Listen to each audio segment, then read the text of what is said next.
programa de hoje estaremos recebendo a visita do Sr. Alcioli Lopes. É um dependente químico em recuperação e também escritor do livro AIDS ou Drogas, o que mata mais? É o relato de um sobrevivente. E o tema é esse de hoje, portanto fique muito atento, porque esse sobrevivente realmente é um sobrevivente, porque a vida dele é assim digna dessa leitura do livro do qual ele escreveu. Portanto, se você perdeu a esperança com um ente querido, com um amigo, através desse depoimento você vai ver que realmente precisa ter fé, determinação, persistência, que há possibilidade sim, por pior que seja o estado de uma pessoa. Vocês vão ouvir no relato desse companheiro. Mas antes de nós entrarmos nesse bate-papo, nós vamos ouvir a palavra do pastor Getúlio. Voltamos já já. Equipe do programa Família, Cláudio, meu amigo, você assinante, é muito bom estar aqui novamente e ter o privilégio de trazer ao seu coração um pouquinho mais da palavra de Deus. Olhe comigo para o que diz a Bíblia.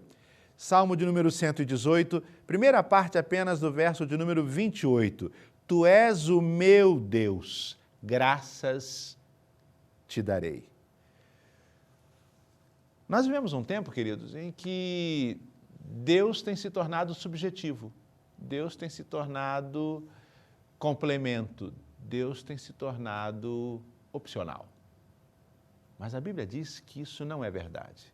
Deus não é uma opção, Deus não é um complemento, Deus não é uma alternativa. Deus é a única alternativa, a única verdade, como disse Jesus, o único caminho, a única fonte de vida. E viver não é fácil. Já dizem os poetas, viver não é fácil. Viver sem Deus é pior ainda. Confiar em si mesmo de que você pode superar o problema que te prende, que te escraviza, que faz outras pessoas sofrerem. Confie no Senhor. Acredite no Senhor. Lembre-se do salmista, tu és o meu Deus. O Senhor não vai me decepcionar, eu creio dessa maneira. O Senhor não vai me abandonar, eu tenho certeza disso. O Senhor não vai me deixar à própria sorte, à minha própria sorte. A Bíblia diz, Deus está comigo. O salmista declara isso. Tenha essa convicção no coração. Viva nessa certeza e você vai descobrir um caminho novo, uma possibilidade nova, que você ainda não conhecia e que vai se mostrar a única eficaz para te ajudar a ser o que você deseja ser, sair do que você deseja sair, viver o que você quer viver e trazer a si mesmo e a todos os que te rodeiam e que você ama a alegria que não se acaba. Creia em Deus. Creia em Deus como o seu Deus. Confie nele. Viva por ele. E seja feliz. Estamos de volta com a entrevista com o Alcioli Lopes e estará falando sobre o seu livro. Mas, como eu disse agora há pouco a vocês, se você tiver um ente realmente que esteja em dificuldade, preste muita atenção nas coisas que serão reveladas através um pouquinho da história de vida do Alcioli. Tudo bem, meu querido amigo? Tudo bom, Cláudio. Uma vez que a gente se conhece bastante tempo, tem essa intimidade. Fala, meu querido amigo. Estamos na luta aí, né? Mais um dia aí, né? Nessa expectativa de poder falar um pouquinho da minha história, né?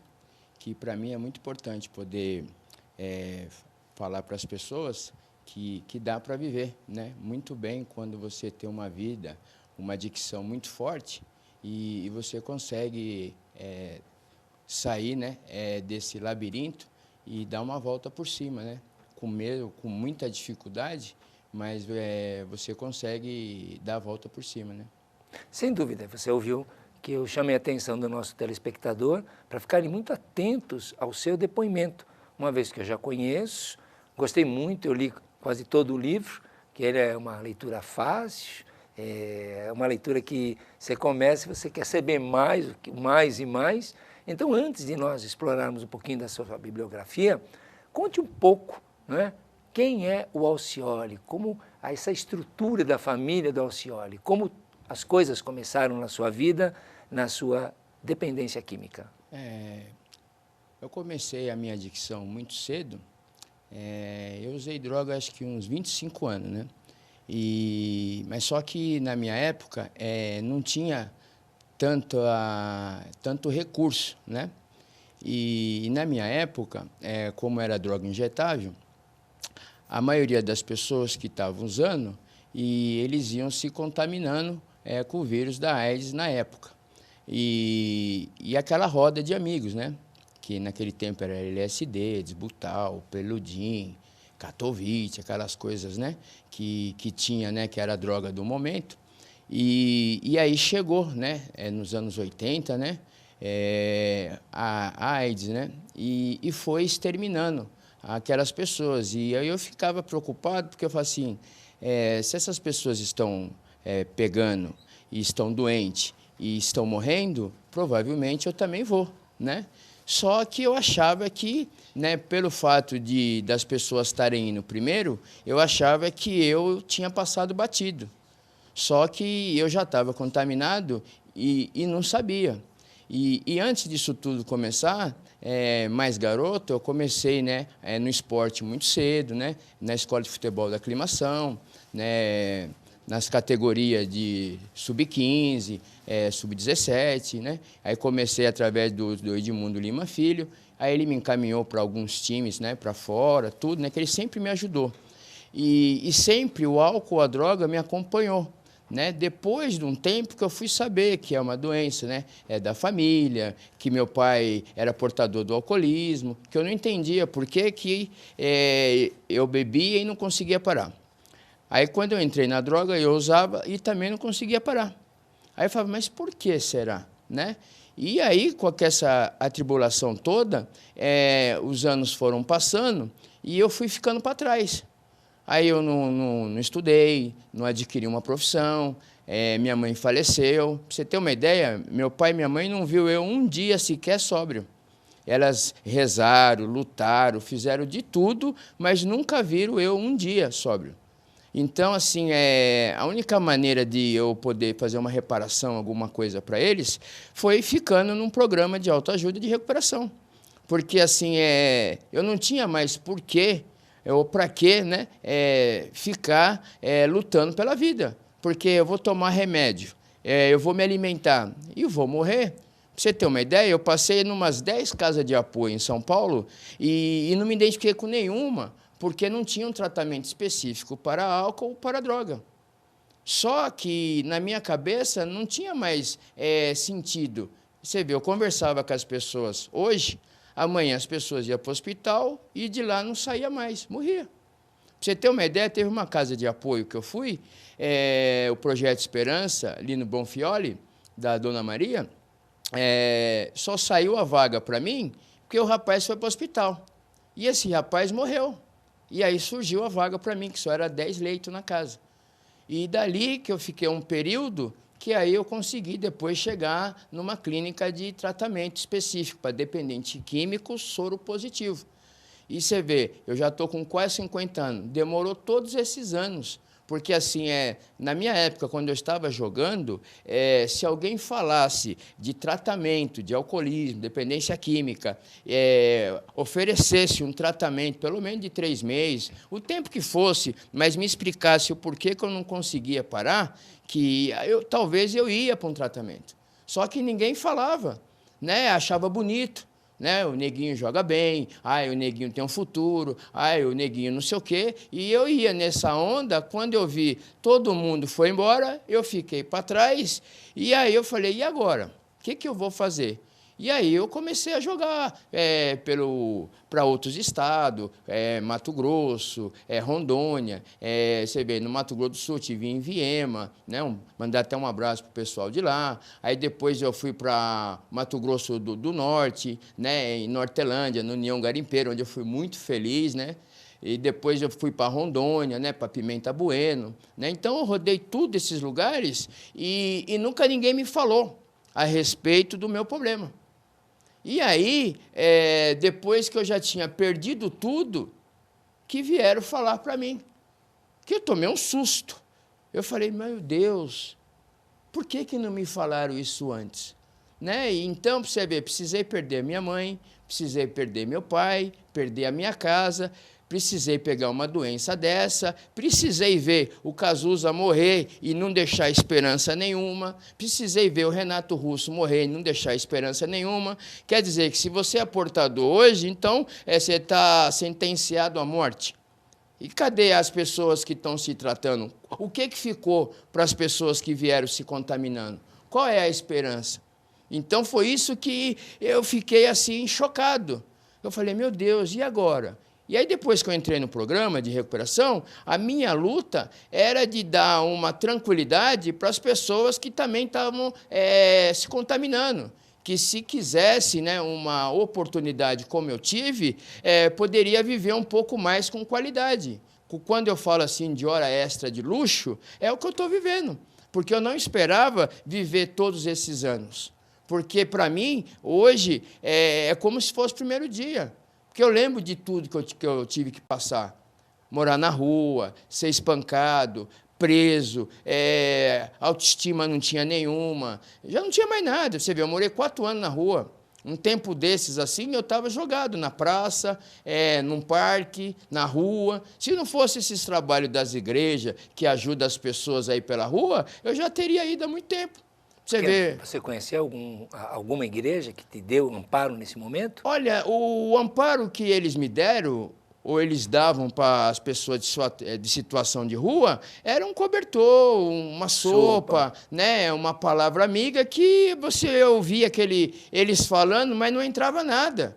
Porque quando você chega numa situação de rua, você só quer beber, para anestesiar a dor, porque o pouco das orações que eu sabia era para ver se Deus acabasse com o meu sofrimento. Porque eu não aguentava mais olhar para o meu estado.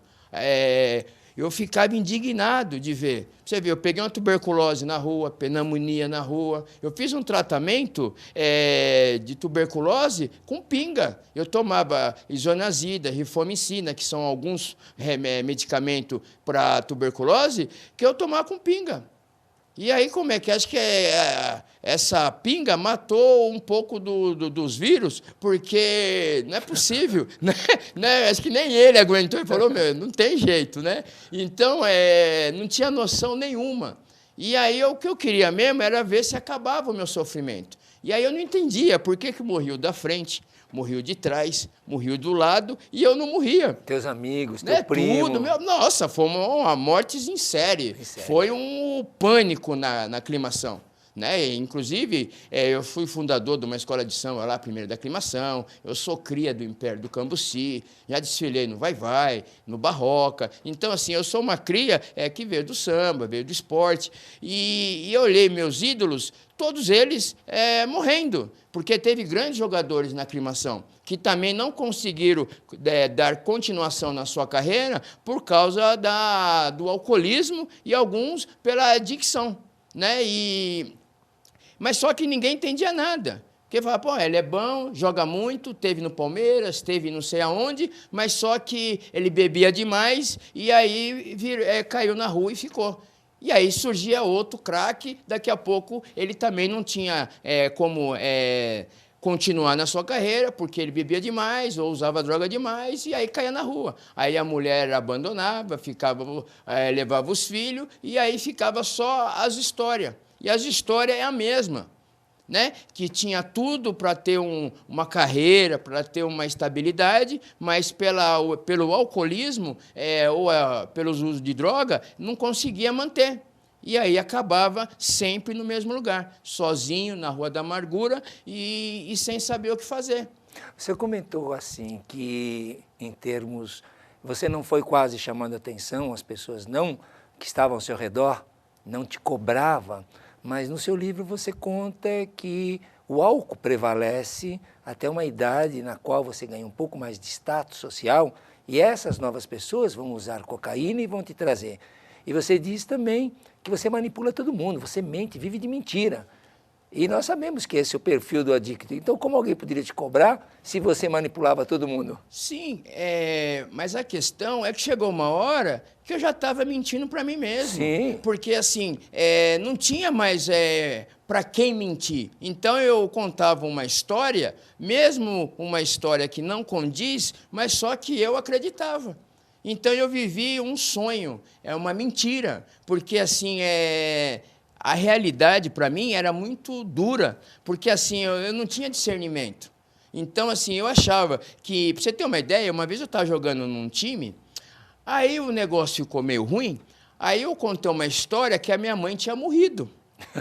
E aí foi aquele alvoroço na cidade e tal, aí foi na rádio da cidade, fizeram aquele movimento, aquela campanha para resgatar fundos para mim poder voltar para São Paulo, essas coisas tudo. Aí arrumaram lá uma quantia, aí eu fiquei assustado porque eu precisava de um X, e aí quando eu vi o negócio fomentando, eu falei, nossa, meu Deus, para, ela não morreu, né? E aí quando eu vi as senhoras, o pessoal da padaria, o pessoal que me conhecia, tudo lá, olha, sua mãe faleceu, não sei o quê, eu com a maior cara de pau, esperando, né, eles ir embora para poder pegar a arrecadação, para poder voltar para o bar, para a noite, essas coisas todas. Só que eu esqueci que eu tinha falado que minha mãe tinha morrido, e aí eu saí de lá da rádio, fui para o bar, comecei a beber, aí fui para a boca também e não fui embora da cidade. Aí, no outro dia, os caras passando,